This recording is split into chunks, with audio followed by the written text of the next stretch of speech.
It was a short-lived high. I heard a train chuntering past on the tracks nearby, and its long, lonely whistle cut through the spell, making me myself again. I looked out at the crimson tops of the maple trees in Maud's garden, then at the wine glass in my hand, and wondered again about her child. "No more wine for me, or I'll be twisted," I said, putting down the glass. "Come on, Dominic, I'm fed up drinking on my own." She wiggled my hand. "Just a little more. A drop-in, as my mother used to say." "I will so," I said. "I'll have a drop-in." Maud smiled, the first genuine smile I'd ever seen on her mouth. I wanted to kiss her then, and my euphoria for the promise of the evening returned. She filled fresh glasses with Prosecco produced from the fridge and pointed to the sofa where we then sat. I watched the bubbles squirting upwards in my glass, as seductive as a light show. I took Maud's hand. "Tell me about your baby," I said, in the gentlest voice I could muster. "Oh God," she said, and I put my arm around her. She took a tube of rose salve from her pocket, buttered it onto one finger and slicked her lips with it. She tried to talk but began to sob, and I held her and let her cry until she seemed ready. Instead of speaking, she got up and lifted a photo frame from the mantelpiece. She handed it to me, a photo of a newborn. Her baby, I presumed. It looked ugly in the way all babies look ugly to me. I nodded to indicate approval of some sort, sure she could read my disinterest in the child, or at least in how it looked. "Sweet," I said eventually. "So beautiful," Maud said, taking the photo from me. She started to cry again. "Look at his head, wrinkled velvet. I've never touched anything as pure." She bent forward and hiccuped, dragging grief down into her throat. "A boy," I said. "What did you call him?" "I had no say in naming him. He's not my son. He belongs to my sister and her husband. They called him Max." She bent forward and cried into her hands, her hair over her face. Her body jittered and shook. I kept my arms around her and she cried and cried. Her tears were huge and snot streeled from her nose. I handed her some tissues. Her weeping reminded me of the lavishly grieving mothers of TV news. Muslim women shaking their hands, groaning into aprons, a dead child swaddled in some horribly ordinary floral cloth, years of love reduced to public wailing, and a small body rocked above a crowd, passing roughly from hand to hand. At least they had a process, I thought. Maud, it seemed, was left with nothing. "It's hard going," I said, "to carry a baby for so long and then..." "The worst of it is," she said, "that's not even the worst of it. They led me to believe I'd have a relationship with him, you know, a really close auntie-nephew relationship. But they've left. They've gone to live 3,000 miles away, to Boston, and I'll hardly ever see them. See him. They had it planned. They must have had it planned for ages." "Christ," I said.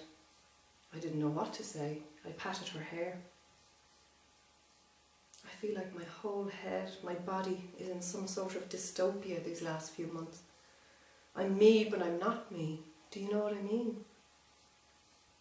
"You're grieving," I said. "It's normal. I was like that after I separated from my wife. Life was blurry for about 2 years." "I wouldn't have thought you could grieve for the living," she said. "Of course you can." "It's all Roger's fault. My brother-in-law. My sister wouldn't have had the wit to come up with it."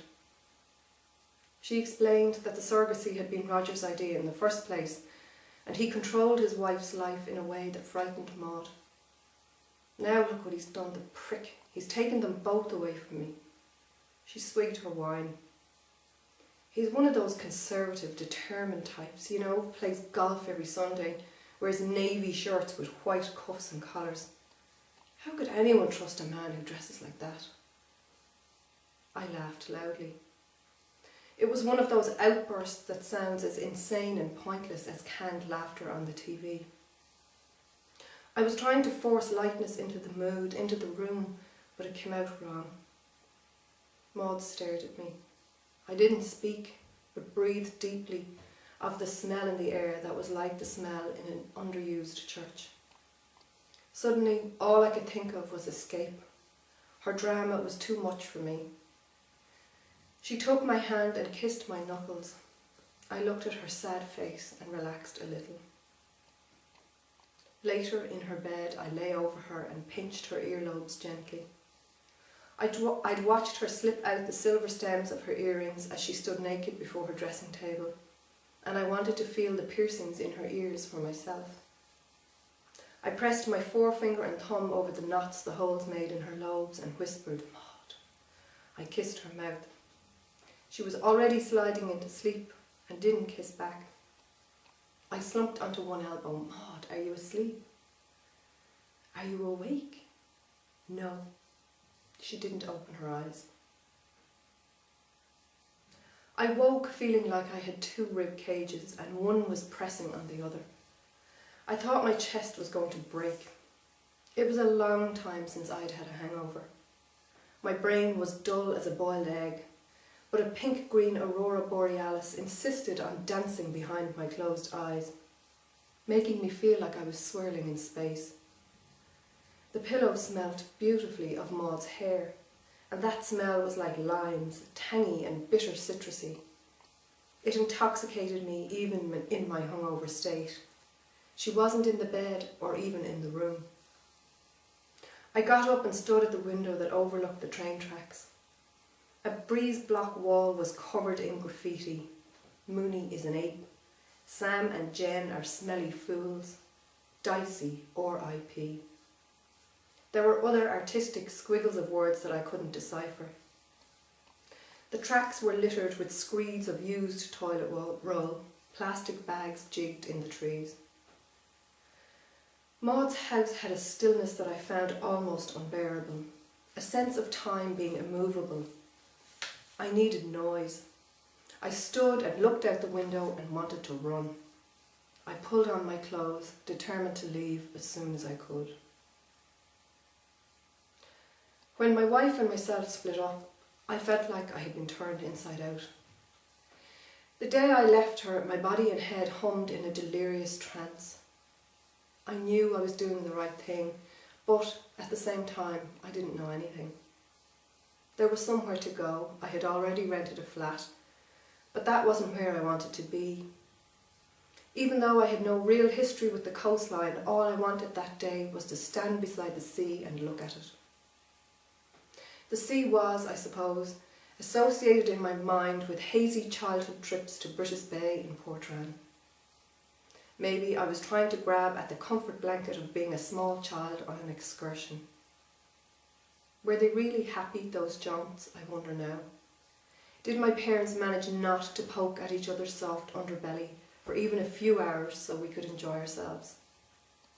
It didn't matter that day. My marriage was over and, like an invalid, I craved the freshness of the sea wind, the briny smell, the danger and beauty of a wide expanse of water.